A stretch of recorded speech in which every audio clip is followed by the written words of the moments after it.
example of that, actually, of how the perspective has changed over time. So, for instance, you were talking about how subcultures and the media, or let's say official media in this case, related.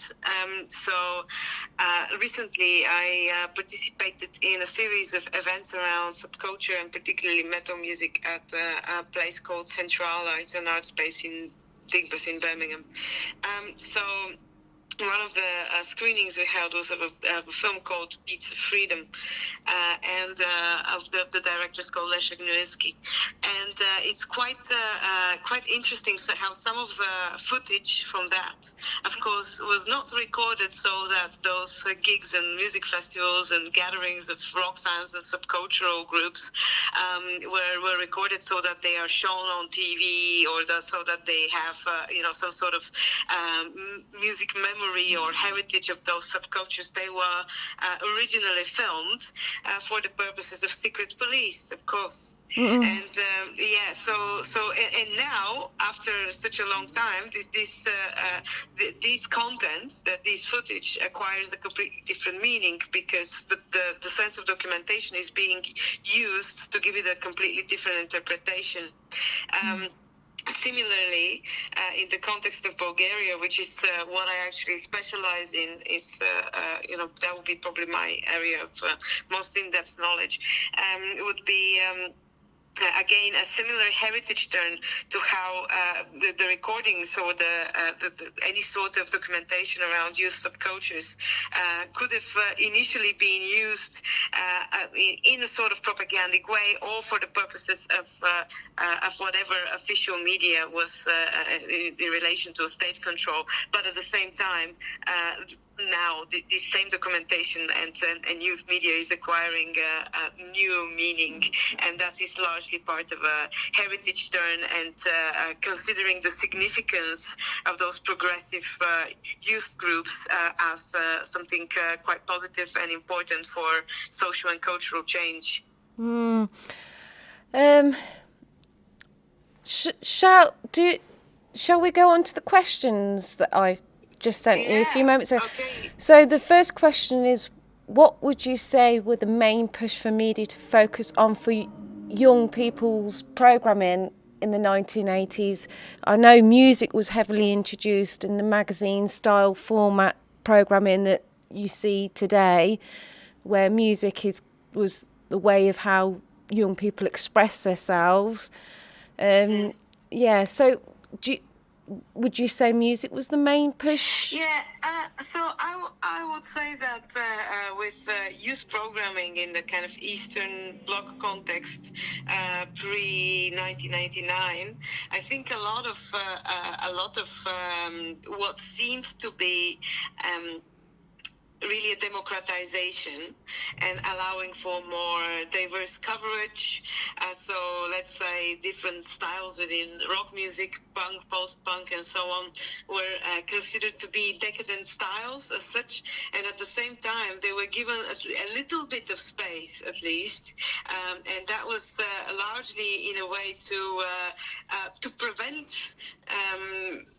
prevent some sort of rebellion at larger scale as such. So similarly, the bigger rock festivals in other East European countries, and similar thing can be said about youth media. In a way, the coverage, the allowing for space for the music and youth styles that were generally seen as representative of the capitalist West, so to say, or the cultural and ideological enemy, providing this space was largely used as a tool to maintain some sort of positive relationship with young people. So a little bit of freedom rather than in a way overly restrictive approach in order to prevent a greater scale of rebellion as such. So kind of letting out some of the steam, letting out some of the pressure from that relationship of estrangement and resentment between state educated young people, or at least this is how it's being interpreted in the more common approach in relation to subcultures anyway. So the main push for media, I think, was probably, that was quite significant. So even if it wasn't direct propaganda, so to say, because of course after a particular point that didn't necessarily work at all. So I would say that there was a need for this restructuring in order to really maintain or to create some sort of opportunity for a more positive relationship with youth and the wider social context. And of course, in the West, things were completely different. I think. In a sense that the East had a very idealized and idyllic reading of the West, and interpreting youth subcultures and musical styles as forms of freedom and expressions of individuality, and also. Of course, community at the same time. Whilst I think in the West there was this reading of communism and socialism as not necessarily these monstrous formations, so to say, or as authoritarian, but rather than that they were being seen often, I think, as alternatives to some of the issues emerging with capitalist system. So in a way, I think East and West had a flirtation based on the grass is greener on the other side sort of approach, and that is probably quite visible in youth media and styles and lyrics and music on either side. We were very curious of what was going on behind that wall. Yeah, probably. Yeah. On the second question, obviously subcultures emerged in the 1950s, probably more looking towards sexual preferences like gay culture. And John Clark, Stuart Hall, Tony Jefferson and Brian Roberts of the Birmingham CCCS Centre of Contemporary Cultural Studies. Dyer, even more importantly, when it comes to the sexual preferences. Ah, yes. Well, they've interpreted subculture as a form of resistance, as you've mentioned. Society can be seen divided into two fundamental classes, as they've said, the working class and middle class. Is music and television media representing subcultures today sensitively? Because I feel that there's a level of exploitation going on there where diversity is so emphasised that maybe diversity can be doing the opposite effect. And are we represented enough fairly? Because you see maybe digital channels like BBC Three that's really hitting on very sensitive topical matters to hit viewing, but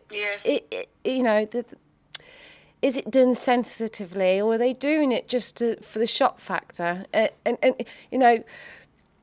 we need to be valued a lot better than that, than just highlighting somebody that's got real bad issues with Tourette's or sexual trafficking. Okay, yeah, no, you're right to say that there is a sense of capitalizing on and potentially commercializing some social issues.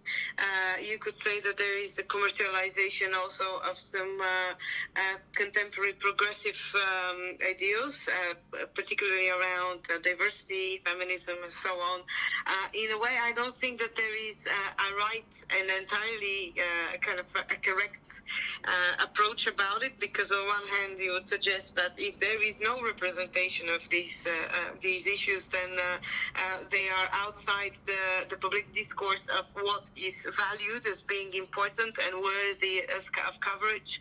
And on the other hand, when you do, as you say, overemphasize on them, then of course you sort of risk the creation of new contemporary stereotypes. So I think it's very difficult to strike a balance. This is why cultural studies and the work that was begun by the CCCS will always remain relevant, because there will always be space for criticism and for challenging issues around ideology and representation. So absolutely, I think that the current trends in youth media are not unproblematic, and at the same time, I think that they are a response to some of the direct response to some of the criticism that has indeed emerged and been largely supported through some of the key concerns of cultural studies. So in a way, one leads to another, and I guess that we're gonna see another cycle of different issues coming through now, which are less to do with who's represented and who isn't, and more to do with probably with how that happens. I do feel that we need to revert back to the 1980s, where more creative ways of representation needs to be implemented in media, because we need to give the camera back to younger people that can actually rightfully record how they want to be seen on a bigger scale. People do that anyway. Yes, well, this is it with social media. Yeah. As in, I don't think they put that youth or subculture in a sense that it depends on media precisely the opposite, as if they're almost visual media. I think that they have a strong relationship, and they don't exist outside of one another as such. But at the same time, I think that there are plenty of spaces of self representation. Yeah, that self-representation is now changing the traditional way of how we represent ourselves.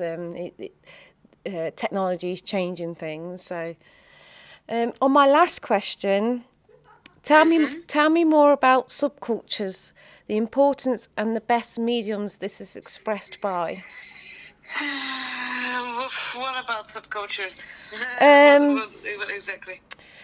What subcultures is, I obviously know that now it's groups of people that have particular interests. And I think, subculture is a very, that's the thing, there is a danger here that I end up saying too much as such.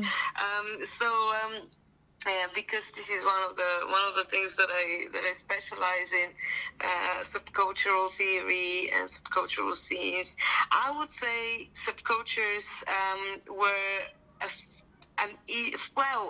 a field of study that didn't necessarily emerge in relation to music, or in relation to leisure or resistance, in relation to kind of different forms of self-expression, the way we think about it with certain movements, let's say punk or so to say. So, for instance, subcultures were probably thought about originally in relation to gangs and criminal formations. So it's important to think about how they were framed in relation to the Chicago School of Sociology. So this attempts to understand what was considered to be deviant behavior, so to say. I think the thing about subcultures and resistance is that that relationship is not fixed, and subcultures of themselves are not some sort of fixed communities of people. I think there's been a very substantial move away from this concept and from an attempt to essentialize what subculture is.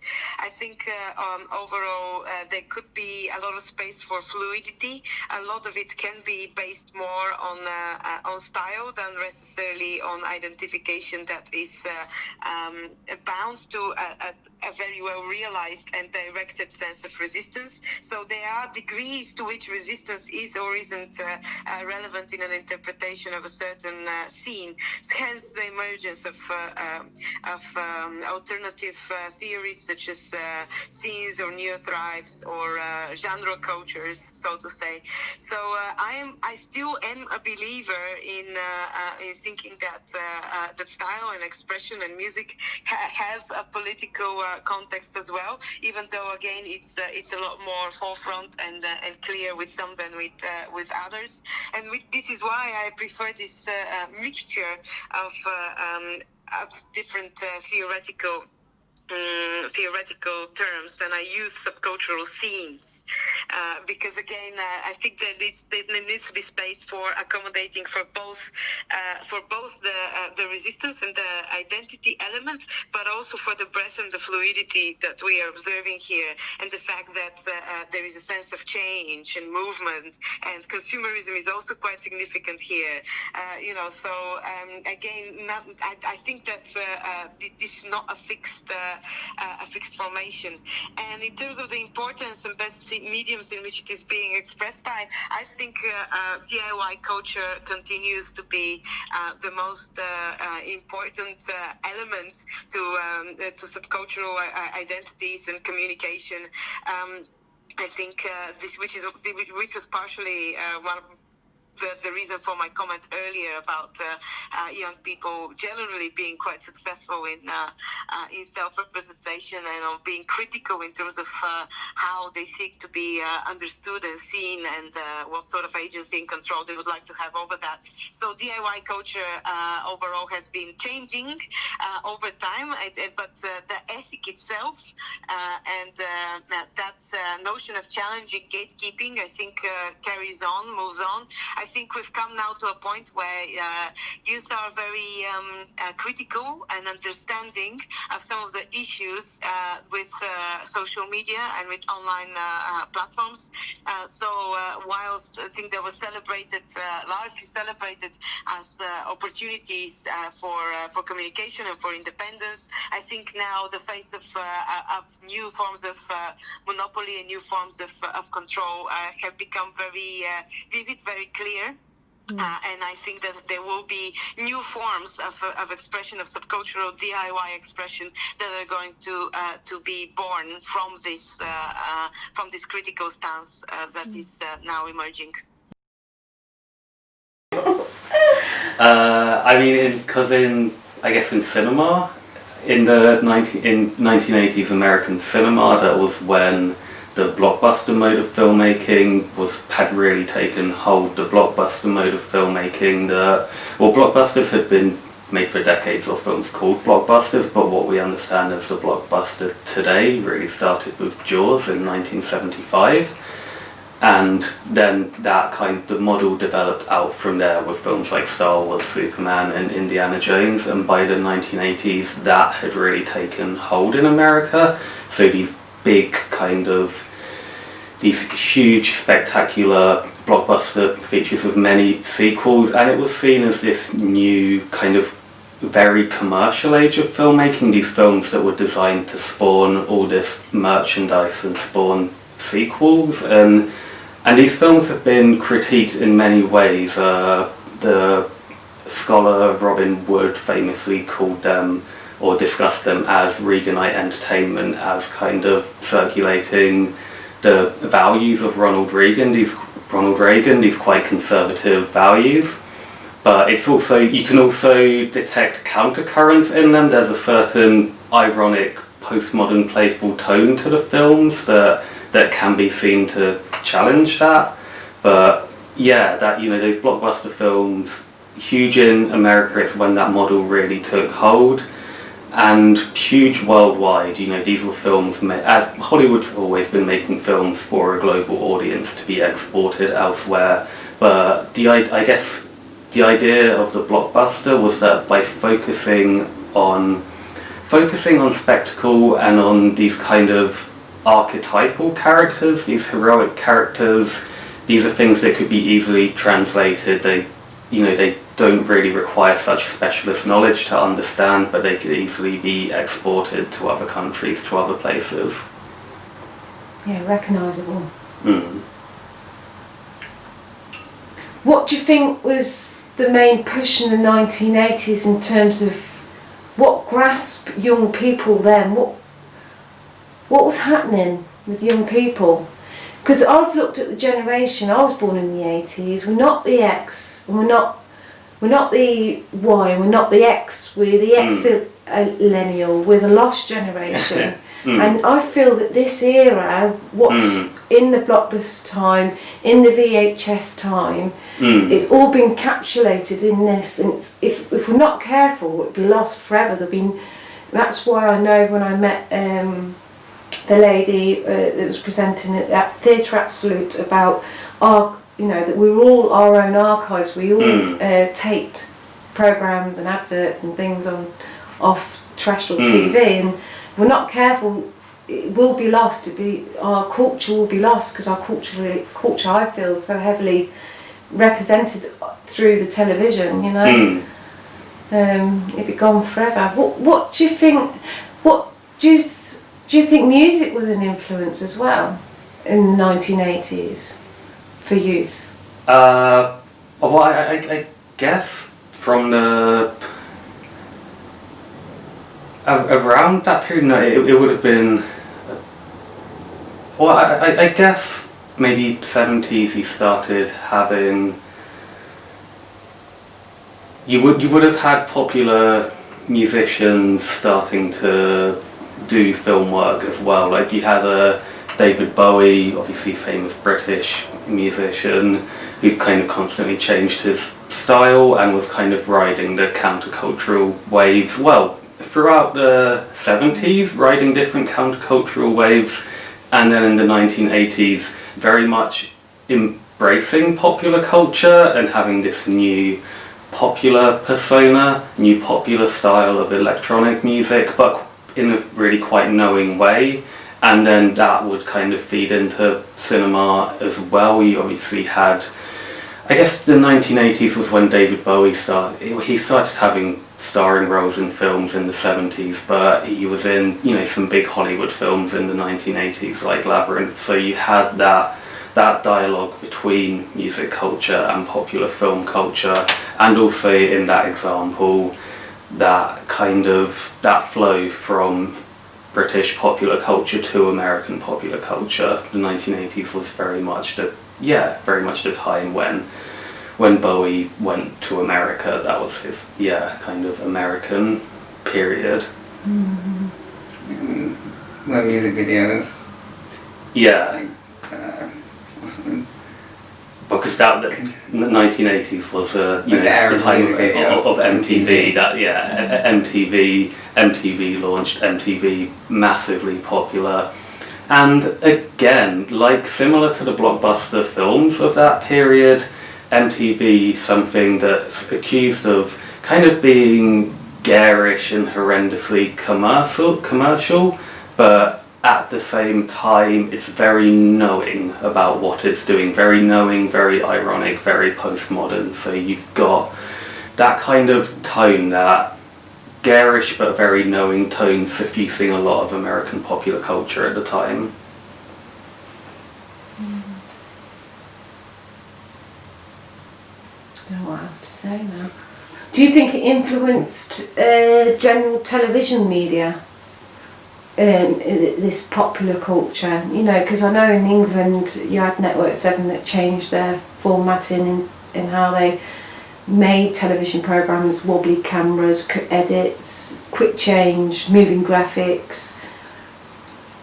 That garishness was transcended through terrestrial television. Do you think it kind of, you're not really talking about influence, but yeah. Well, I think the style of MTV was definitely kind of more broadly influential, and it's a style that is in dialogue with commercials, with television advertisements, that kind of punchy, garish, quick editing, kind of collage of ideas almost, so it was in dialogue with commercials, built out of that, and it was a style that would therefore kind of flow from the music videos to the commercial breaks. And I think it was more broadly influential in terms of television, and it's something that you still very much see today. through other means like social media. I guess. And television programmes have now adopted that. Now things are more casual, people are not dressing less formal, bright colours. More liberal. Pardon? More liberal. Yeah. Yeah, I think it's definitely a style that has, it informed television of today. It's still used by television today, still used very knowingly and often in a ironic way. But yeah, as you say, in terms of maybe shifting television away from more formal approaches, and that's maybe, again, my knowledge of television history isn't so great, but obviously in the UK you had, the BBC previously as the dominant network, and that was very formal, the way its presenters were presented to the world. But in subsequent decades that would become toned down, and you'd get more of a range of local dialects from the presenters and things like that. So maybe there was a dialogue there with those modes of television in America and British television. Which we've lost again because regional television centres are now gone, and they're trying to re-implement that again. But I mean, the whole infrastructure that got lost. Okay, so how do you think popular culture's changed, like young people, in their behaviour, their psycho well-being? Do you think that we've lost now those ways of expression? How people are trying to conform. Social media is so powerful. People got to look a certain way and be a certain way and record themselves on. So, the lack of representation on major television or films. Do you think there was a lack of reputation of our generation, the 1980s generation, the ex-millennial? We're not quite Y and we're not quite millennial, we're in between, and this is when this movement happened. Well, it's an interesting period at the moment because we're definitely not, in one respect we're definitely not losing touch with that 80s period, that 80s popular culture, because there's so much nostalgia for the 80s at the moment. It's through things like Stranger Things, programs like Stranger Things. There's so much film and television media at the moment that is nostalgic for the 1980s, but it's nostalgic for a very particular kind of 1980s, and maybe that could be framed as it's nostalgic for that style, that particular style, that garish style, that particular mode of excess associated with the 1980s, and but in a way that detaches that style from the politics that it was associated with.